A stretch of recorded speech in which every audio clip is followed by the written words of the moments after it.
ഈശോമിശിഹായ്ക്ക് സ്തുതിയായിരിക്കട്ടെ. ആത്മീയ ഭോജ്യത്തിൽ ഇന്ന് നാം വിചിന്തനം ചെയ്യുന്നത് വളരെ പ്രധാനപ്പെട്ട ഒരു വിഷയമാണ്. കർത്താവിൻ്റെ വചനം നമ്മെ പഠിപ്പിക്കുന്ന ഒരു കാര്യമുണ്ട്. നിന്റെ ഭാര്യ നിനക്കുള്ള കിണർ. നിന്റെ ഭാര്യ എന്ന് പറയുന്നത് നിനക്ക് വേണ്ടിയുള്ള കിണറാണ്.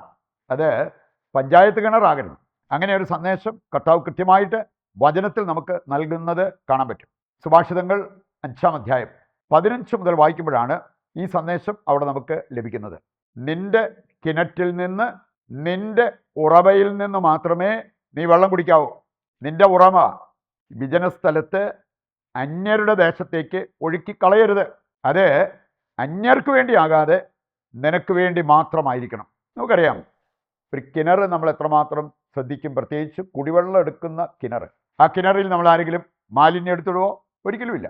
അത് നമ്മൾ വളരെ വളരെ സൂക്ഷിക്കും. കാരണം കുടിവെള്ളമാണ്. അതിനകത്ത് നമ്മൾ എടുക്കുന്ന കുടിവെള്ളം അത് ശുദ്ധമായിരിക്കണം എന്ന് ആഗ്രഹിക്കുന്നത് കൊണ്ട്. ഒരിക്കലൊരു സ്ത്രീ, ഒരു ഭാര്യ സൂചിപ്പിച്ച ഒരു കാര്യം, അവരുടെ മനസ്സിനെ ഒരുപാട് വേദനിപ്പിച്ച ഒന്നാണ് ഈ ബ്ലൂ ഫിലിം, പോണോഗ്രഫി, അങ്ങനെയുള്ള കാര്യങ്ങൾ കണ്ടതും അതേക്കുറിച്ചുള്ള ആ ഒരു ഓർമ്മ മനസ്സിൽ കിടക്കുന്നതും. സൂചിപ്പിച്ചൊരു കാര്യം, ഞാനിങ്ങനെയുള്ള കാര്യത്തിലൊന്നും വീഴാതെ, എനിക്ക് എന്നോട് വലിയ താല്പര്യമൊന്നുമില്ലായിരുന്നു. പക്ഷേ കല്യാണം കഴിച്ചു കഴിഞ്ഞപ്പോൾ എൻ്റെ ഭർത്താവ് നിർബന്ധിച്ചു തൻ്റെ കൂടെ ഇരിക്കാൻ.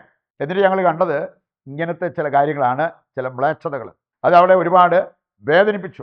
ശരിക്കും നിൻ്റെ ഭാര്യ നിൻ്റെ കിണറായി മാറേണ്ട ഒരു വ്യക്തിയാണ്. ആ കുടിവെള്ളം എടുക്കുന്ന കിണറ്റിൽ മാലിന്യം എറിയുന്നത് പോലെയല്ലേ ഈ ഒരു കാര്യം.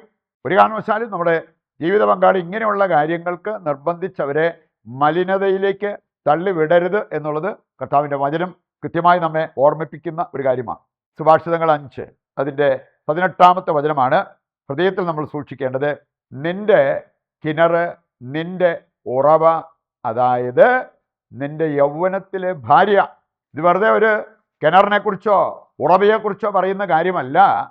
നിന്റെ യൗവനത്തിലെ ഭാര്യ, അവള് നിനക്ക് വേണ്ടി മാത്രമായിരിക്കണം, അന്യർക്ക് വേണ്ടിയുള്ളതല്ല എന്ന് ഈ വചനഭാഗം കൃത്യമായിട്ട് നമ്മെ പഠിപ്പിക്കുന്നത് കാണാൻ പറ്റും. ഇനി ഈ സന്ദേശം നമ്മൾ ശ്രദ്ധിക്കാതിരുന്നാൽ, ഇത് നമ്മുടെ ജീവിതത്തിൽ നിറവേറ്റാതിരുന്നാൽ ഉണ്ടാകാവുന്ന ചില അവസ്ഥകൾ ഏതാനും വചനഭാഗങ്ങളിലൂടെ കടന്നു പോകുമ്പോൾ നമുക്ക് മനസ്സിലാക്കാൻ പറ്റും. നമ്മൾ കാണുന്നുണ്ട് നിയമാവർത്തന പുസ്തകം 22-ാം അധ്യായം 22-ാമത്തെ വചനം. നിയമാവർത്തനം 22-ന്റെ 22. അന്യൻ്റെ ഭാര്യയോടൊത്ത് ശയിക്കുന്നവനെ കൊല്ലണം. അത് എത്ര ഗൗരവമുള്ള ഒരു പാപമാണ് എന്നുള്ളത് ഈശോയുടെ വചനം പഠിപ്പിക്കുകയാണ്. അന്യൻ്റെ ഭാര്യയോടൊത്ത് ശയിക്കുന്നവനെ കൊന്നുകളയണം. പ്രഭാഷകൻ 9-ന്റെ 9 വായിച്ചാൽ, അന്യൻ്റെ ഭാര്യയോടൊപ്പം വീഞ്ഞു കുടിച്ച് മതിച്ചാൽ നിന്റെ ഹൃദയം അവളിലേക്ക് ചായും. അത് പിന്നെ പാപപ്രവർത്തികളിലേക്കൊക്കെ നിന്നെ നയിക്കും എന്നുള്ളതല്ലേ അതിൻ്റെ ഉള്ളടക്കം. അതുകൊണ്ട് അത് വരാതിരിക്കാൻ നീ പ്രത്യേകം ശ്രദ്ധിക്കണം. അന്യൻ്റെ ഭാര്യയോടൊപ്പം വീഞ്ഞു കുടിച്ച് മതിച്ചാൽ ഹൃദയം അവളിലേക്ക് ചായും. സുഭാഷിതങ്ങൾ 5-ന്റെ 20 വായിച്ചാൽ, ദുഷ്ചരിത, സ്വൈരിണി എന്നിവർ കെണിയിൽ വീഴ്ത്തും. ഇങ്ങനെയുള്ളവരെ നമ്മൾ ശ്രദ്ധിക്കുന്നില്ലെങ്കിൽ കെണിയിൽ വീഴാനുള്ള സാധ്യതയുണ്ട് എന്നുള്ളത് വചനം പഠിപ്പിക്കുകയാണ്. സുഭാഷിതങ്ങൾ 5-ന്റെ 23 കൂടി എടുക്കുകയാണെങ്കിൽ അവിടെ പറഞ്ഞിരിക്കുകയാണ്, ഭോഷണം കാട്ടി നീ നശിക്കുന്ന വ്യക്തിയായി മാറും. പല ഭോഷത്തരത്തിലേക്കും ഇത് നമ്മെ നയിക്കും എന്നുള്ളത് വചനം പഠിപ്പിക്കുക. പ്രഭാഷകൻ 9-ാം അധ്യായവും കുറേ കാര്യങ്ങൾ ഇതുമായി ബന്ധപ്പെട്ട കാര്യങ്ങൾ നമ്മളെ പഠിപ്പിക്കുന്ന കാണാൻ പറ്റും. 9-ന്റെ 2, സ്ത്രീക്ക് വഴങ്ങിയാൽ അവൾ നിന്റെ മേൽ ആധിപത്യം ഉറപ്പിക്കും. അത് വരാതിരിക്കാൻ നീ ശ്രദ്ധിക്കണം. 9-ന്റെ 3, സ്വൈരണിയെ സന്ദർശിച്ചാൽ നീ കുടുങ്ങും, അവൾ നിന്നെ കുടുക്കിലാക്കും.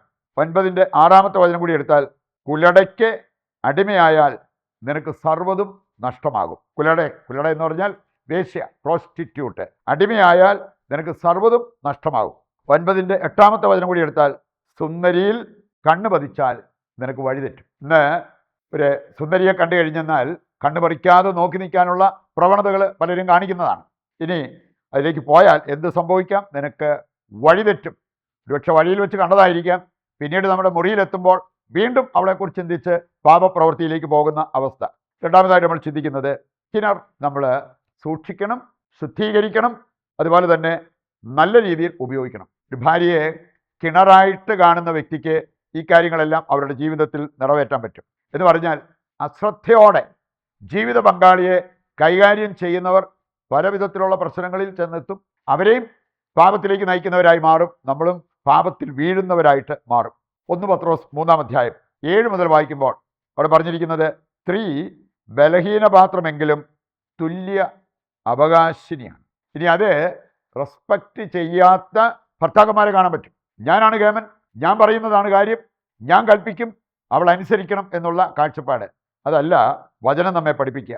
യോഹന്നാൻ 17:19, ഭാര്യയാണേലും ഭർത്താവാണേലും പങ്കാളിയെ ശുദ്ധീകരിക്കണമെങ്കിൽ നിങ്ങൾ നിങ്ങളെ തന്നെ ശുദ്ധീകരിക്കണം. യേശു പറഞ്ഞൊരു കാര്യം, ഞാൻ എന്നെ തന്നെ ശുദ്ധീകരിക്കുന്നു. എന്തിനു വേണ്ടിയാ?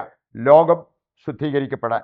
1 കൊരിന്തോസ് 7-ാം അധ്യായം 14-ാമത്തെ വചനമെടുത്താൽ അവിടെ പറഞ്ഞിട്ടുണ്ട്, ഒരു വിശ്വാസിക്ക് അവിശ്വാസിയെ ശുദ്ധീകരിച്ചെടുക്കാൻ പറ്റും. അപ്പോൾ നിങ്ങൾ ഭാര്യ ഭർത്താക്കന്മാരാണേലും പങ്കാളിയിൽ ഒരു കുറവ് കണ്ടു കഴിഞ്ഞാൽ നമ്മുടെ വിശുദ്ധീകരണത്തിലൂടെ അവരെ വിശുദ്ധീകരിച്ചെടുക്കാനായിട്ട് സാധിക്കും. വീണ്ടും നമ്മൾ കാണുന്നുണ്ട്, ഇന്ന് ചിലരുടെ കാര്യത്തിൽ വർഷങ്ങളായിട്ട് ദാമ്പത്യം ബന്ധമൊന്നും ഇല്ലാതെ ആ ഒരു അവസ്ഥയിൽ പൊയ്ക്കൊണ്ടിരിക്കുന്ന വ്യക്തികൾ. പ്രഭാഷകൻ 25 1-2 വചനങ്ങൾ എടുക്കുമ്പോൾ അവിടെ പറയപ്പെട്ടിരിക്കുന്ന ഒരു കാര്യം, 3 കാര്യങ്ങളിൽ കർത്താവിൻ്റെ ഹൃദയം ആനന്ദം കൊള്ളുന്നു. സഹോദരന്മാർക്ക് തമ്മിലുള്ള യോജിപ്പ്, അയൽവാസികൾക്ക് തമ്മിലുള്ള സൗഹൃദം, ഭാര്യ ഭർത്താക്കന്മാർക്ക് പരസ്പരമുള്ള ലയം. കർത്താവിൻ്റെ ഹൃദയം ആനന്ദം കൊള്ളുന്ന കാര്യമായിട്ട് ദൈവത്തിൻ്റെ വചനം പഠിപ്പിക്കുക. അവസാനമായിട്ട് നമ്മൾ ചിന്തിക്കേണ്ടത്, ഭാര്യ പഞ്ചായത്ത് കിണറല്ല, നിനക്കുള്ളതാണ്. പഞ്ചായത്ത് കിണർ എന്ന് പറയുമ്പോൾ നമുക്കറിയാലോ, ആർക്കും വന്ന് അതിനകത്തുനിന്ന് വെള്ളം കോരാൻ പറ്റും. ഇന്ന് ചിലയിടത്തൊക്കെ ഫാഷൻ വർദ്ധിച്ച് ഇന്നിപ്പം എക്സ്ചേഞ്ചിങ് വൈഫ്, അതായത് ഒരേ ഭക്ഷണം കഴിച്ചാൽ ഇപ്പോൾ കുറച്ചാൾ കഴിയുമ്പം ബോറടിക്കുമല്ലോ എന്ന് പറഞ്ഞ പോലെ, നിൻ്റെ ഭാര്യയെ ഞാൻ പ്രാപിക്കാം, എൻ്റെ ഭാര്യയെ നീ പ്രാപിച്ചോ, എക്സ്ചേഞ്ചിങ് വൈഫ്. പക്ഷേ ഇതൊക്കെ ദൈവവചനത്തിന് വിരുദ്ധമായ കാര്യങ്ങളാണ് എന്ന് കർത്താവിൻ്റെ വചനം നമ്മെ ഓർമ്മിപ്പിക്കുകയാണ്. ഇവിടുത്തെ ഒരു 2 വീട്ടുകാർ ഇനി അവർക്ക് കോമൺ ആയിട്ട് ഒരു കിണർ കുഴിക്കുന്ന കാര്യം പറഞ്ഞപ്പോൾ പോലും പിന്നീട് അത് വേണ്ടെന്ന് വെച്ചു. അതൊക്കെ ഇതിന് ശേഷം പിന്നെ അവർ തമ്മിൽ വഴക്കിന് കാരണമാകാം. അതുകൊണ്ട് അത് വേണ്ട എന്ന് പറഞ്ഞ് പ്രൈവറ്റായിട്ട് 2 പേരും അവരവരുടേതായ കിണർ കുഴിക്കാനായിട്ട് അവർ തീരുമാനമെടുത്തു. ഇതെല്ലാം ഓർമ്മിപ്പിക്കുക, നമ്മൾ എത്രമാത്രം ശ്രദ്ധാലുക്കളായിരിക്കണം, പ്രത്യേകിച്ച് ദാമ്പത്യ വിശ്വസ്തതയ്ക്ക് എത്രമാത്രം പ്രാധാന്യം കൽപ്പിക്കണം എന്നുള്ള കാര്യമാണ്.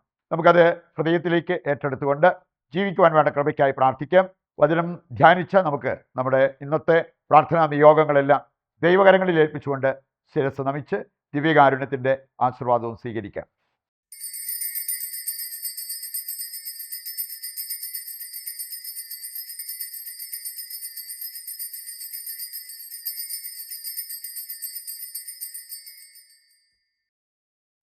പരിശുദ്ധ പരമ ദിവ്യകാരുണ്യത്തിന് എന്നേരവും ആരാധനയും സ്തുതിയും പുകഴ്ചയും ഉണ്ടായിരിക്കട്ടെ. മറ്റൊരു എപ്പിസോഡുമായി നാളെ വീണ്ടും നമുക്ക് ഒന്നിക്കാം. ദൈവം നിങ്ങളെ സമൃദ്ധമായി അനുഗ്രഹിക്കട്ടെ.